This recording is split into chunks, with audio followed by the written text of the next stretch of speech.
그녀는 조선에서 가장 낮은 자리의 여인이었습니다. 하지만 그 여인이 왕의 어머니가 됩니다.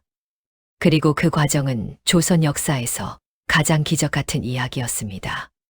궁녀도 아닌 이름조차 없던 무술이. 그 누구도 기대하지 않던 아이였지만 그녀의 운명은 어느 날 완전히 뒤집혔습니다. 왜 그녀의 무덤 앞에서 사람들은 지금도 발걸음을 멈출까요? 숙빈 최 씨. 그 이친 여인의 진짜 이야기를 지금부터 시작합니다. 1670년 11월 6일, 가난한 한 성부 여경방에서 태어난 한 여자아이. 고아가 되고 남의 집종이 되고 궁의 무수리가 되었습니다. 그리고 왕의 어머니가 되었습니다. 모든 것이 이루어졌습니다. 영조는 왕이 되었고 훌륭한 군주가 되었고 모든 백성이 그를 칭송했습니다. 완벽한 성공 스토리입니다. 그런데 정말 그럴까요? 이 이야기는 우리가 알고 있는 그 성공과 정말로 다를 수 있다는 것을 묻습니다. 최 씨의 아버지는 최효원, 전략장군 충무위 부사과였습니다. 조선시대 신분체계에서 보면 양반은 아니었고 높은 벼슬도 못했던 하급 무관이었습니다. 어머니는 남양홍 씨, 신분이 더욱 낮았습니다. 이 부부 사이에서 태어난 막내딸 최 씨. 그녀의 유년 시절은 비극이었습니다. 최 씨가 어려서 부모를 여의었습니다. 고아가 된 삼남매.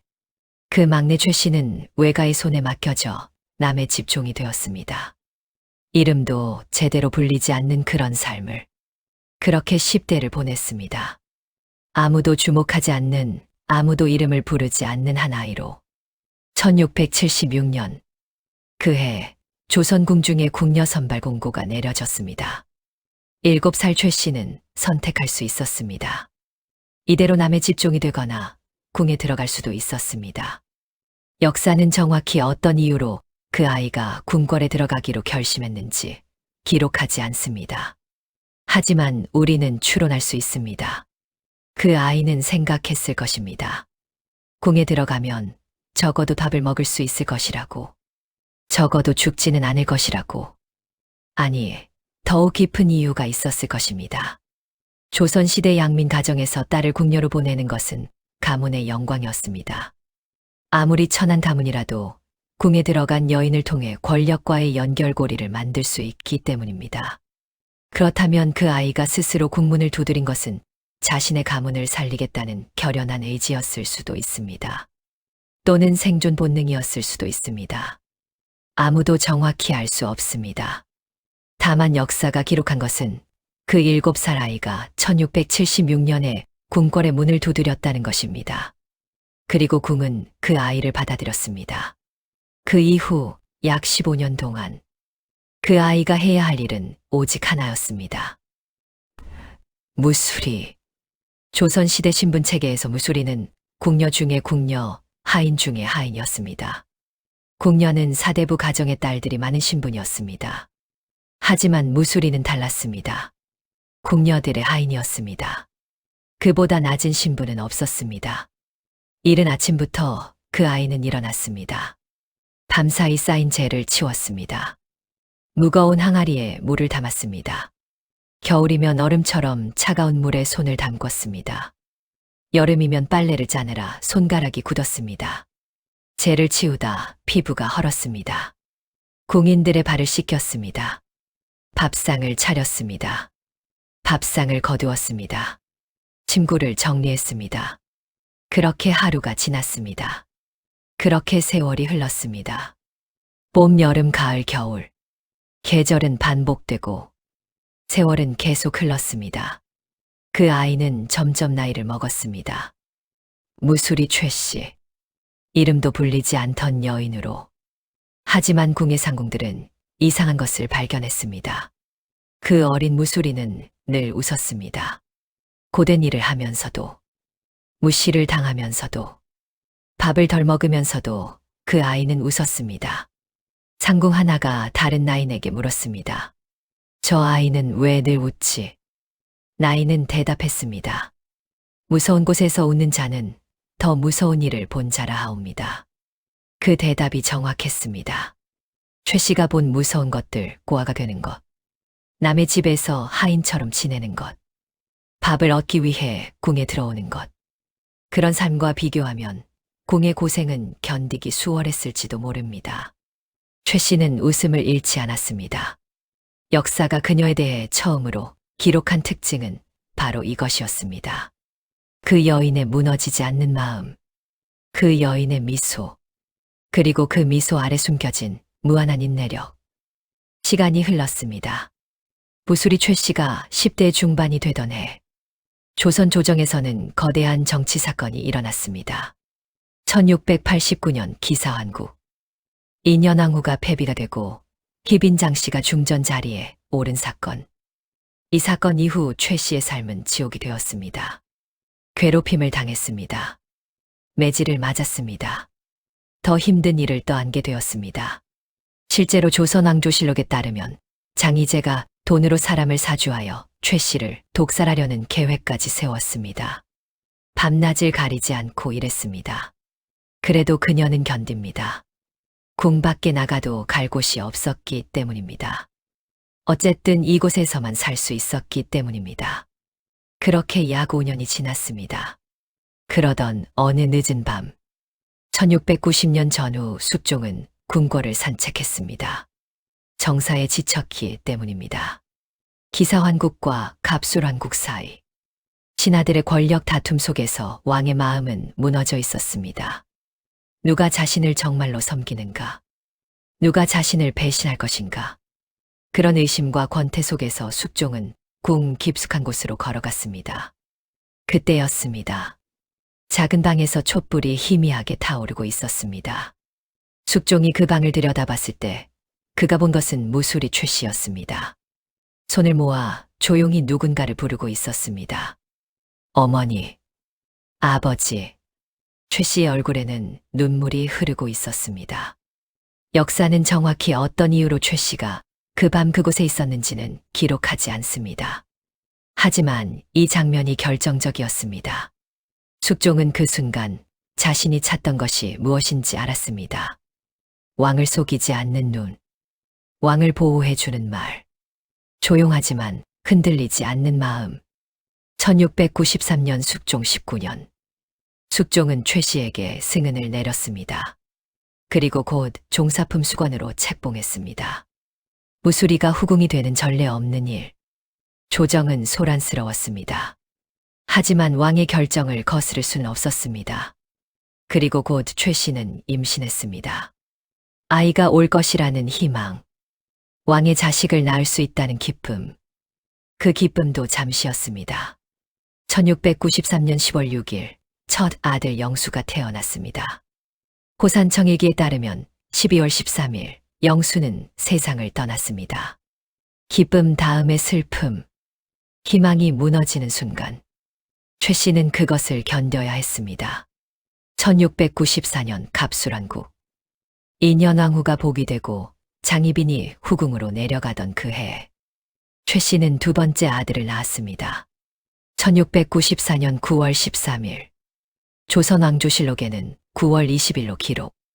연인군. 훗날 영조가 되는 아이입니다. 조선왕조실록의 기록에 따르면 숙종은 연인군을 낳은 최 씨에게 수기로 승격시켰습니다.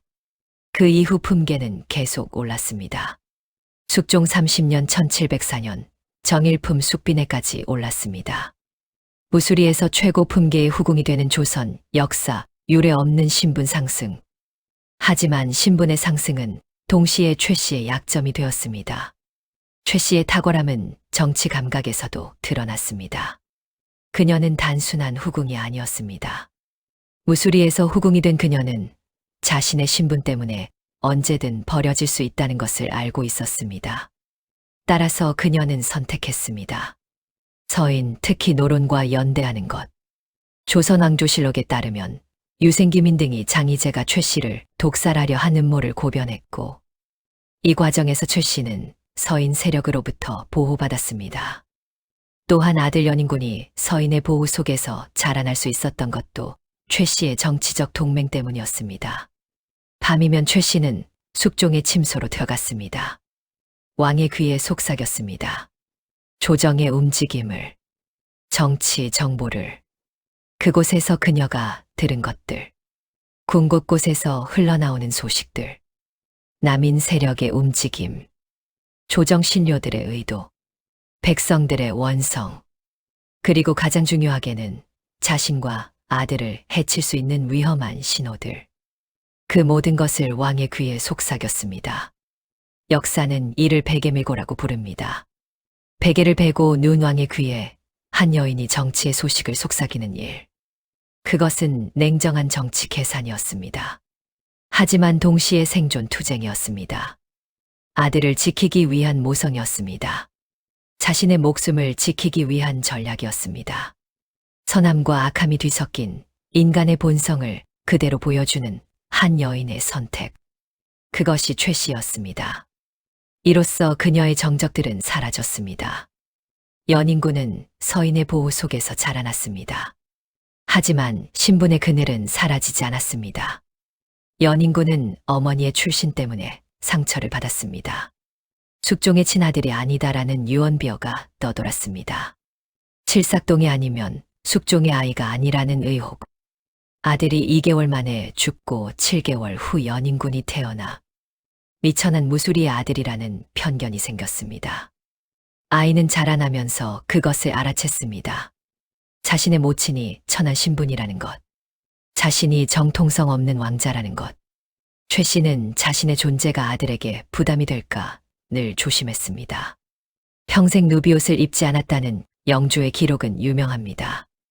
왜냐하면 어머니 최 씨가 무수리 시절 누비옷의 새 누비가 가장 힘들었다는 말을 들었기 때문입니다. 거칠어진 자신의 손을 부끄러워했다는 일화도 전합니다. 왕비나 고위 후궁들처럼 곱고 부드러운 손. 하지만 최 씨의 손은 무수리 시절의 흔적을 지우지 못했습니다. 그 거친 손을 아들 앞에서 감춰야 했습니다. 그 깊은 주름을 가져야 했습니다. 자신의 과거 전체를 감춰야 했습니다. 이것이 최 씨가 치러야 했던 가장 큰 대가였습니다. 1716년부터 최 씨는 병약해졌습니다. 창의궁에서 요양하기 시작했습니다. 1718년 3월 9일, 숫빈 최 씨는 49의 나이로 눈을 감았습니다. 조선왕조실록 숙종 44년 3월 9일 기록입니다. 파주 광탄면 영장리에 묻혔습니다. 처음 묘호는 소령묘였습니다. 한 후궁의 장례는 소박할 수밖에 없었습니다. 서자의 아들 연인군은 제대로 된 상례도 치르지 못했습니다. 왕이 아직 왕이 아니었기 때문입니다. 1724년, 경종이 후사 없이 서거했습니다. 연인군이 즉위했습니다. 영조, 왕위에 오른 그는 가장 먼저 어머니의 예를 높였습니다. 1725년 영조 원년 11월, 영조는 어머니 숫빈 최 씨의 사후를 세웠습니다. 육상묘라 불렸습니다. 영조는 마침내 1753년 영조 29년에 묘를 소령원으로 격상시키고 사당을 육상궁으로 승격시켰습니다. 영조는 평생 어머니를 그렸습니다. 조선왕조실록에 기록된 바에 따르면 영조는 제2 52년 동안 생모, 육상궁을 찾아간 횟수가 200회가 넘었다고 합니다. 이는 거의 매달 한두 번 왕의 업무 중에도 어머니를 뵈러 간 것입니다. 한중록에는 영조가 모비의 제사 앞에는 냉수로 목욕을 했다고 기록되어 있습니다. 또한 평생 누비옷을 입지 않았습니다. 조선왕조실록 영조 기록에서 영조는 이렇게 말했습니다. 어머니께서 무수리 시절 누비옷 즈음이 가장 고생이셨다 하여 내 평생 누비옷을 입지 아니하노라. 영조가 남긴 어머니 추도문에는 천한 어미에게서 태어났으되 그 마음만은 하늘 같았다. 왜 영조는 굳이 천한이라는 단어를 사용했을까요? 이것은 칭찬이 아닙니다. 이것은 기록입니다. 자신의 근원을 거부할 수 없다는 기록입니다.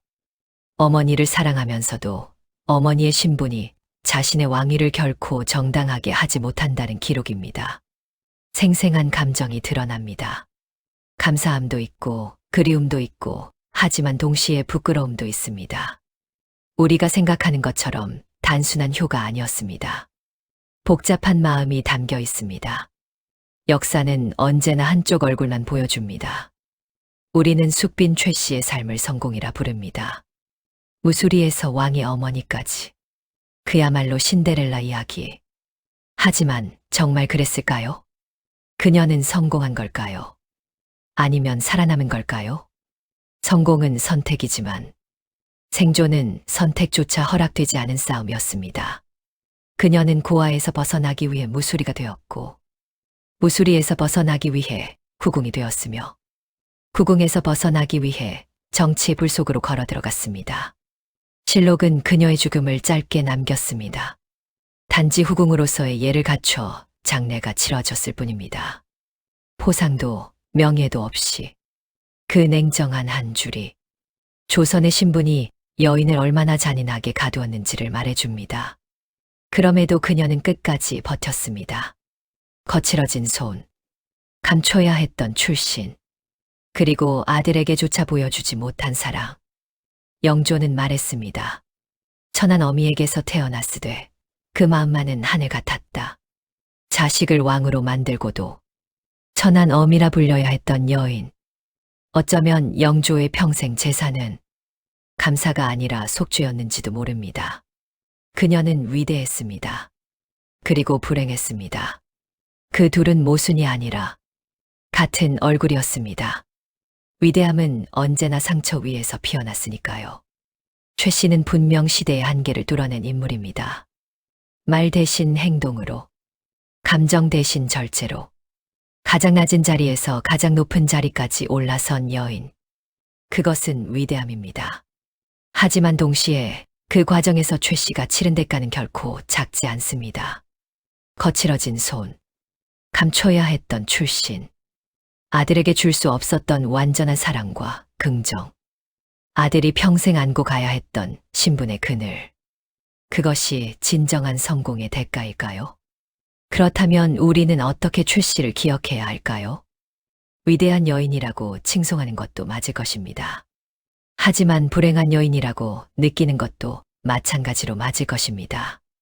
최 씨는 선과 악, 영웅과 비극, 성공과 불행이 한 몸에 담긴 인물입니다. 인간의 본성 자체입니다. 절박한 생존 속에서 올바른 선택이 과연 가능했을까요? 그것이 우리가 계속 묻는 질문입니다. 그리고 흥미로운 것은 최 씨의 이 질문이 350년이 지난 지금 여전히 우리에게 던져진다는 것입니다. 다만 이름이 바뀌었을 뿐, 신분 대신 학벌, 직급, 자산이라는 이름으로, 그리고 궁 대신 사회라는 이름으로. 그녀의 삶은 역사이고 그 역사는 우리에게 묻습니다. 숙빈 최 씨는 그 모든 질문을 350년 전 조선의 궁에서 자신의 삶으로 보여주었습니다. 그리고 그 질문은 여전히 유효합니다. 우리 시대에도. 우리가 역사를 읽을 때 항상 기억해야 하는 것은 그 뒤에 있는 것입니다. 성공의 뒤에 숨겨진 상처, 위대함 뒤에 감춘 눈물. 숙빈 최 씨. 그녀의 이야기는 오래전에 끝났지만 그녀의 질문은 아직 우리 곁에 남아 있습니다. 절박한 생존 속에서 올바른 선택이란 과연 가능했을까요? 성공은 선택이었을까요? 아니면 생존이었을까요? 350년 전 조선의 궁에서 시작된 그 질문은 오늘의 우리에게도 그대로 이어지고 있습니다. 당신은 어떻게 살아오셨습니까? 달빛자담은 그 대답을 찾는 여정을 계속합니다. 구독하시고 다음 이야기도 함께 걸어가 주세요.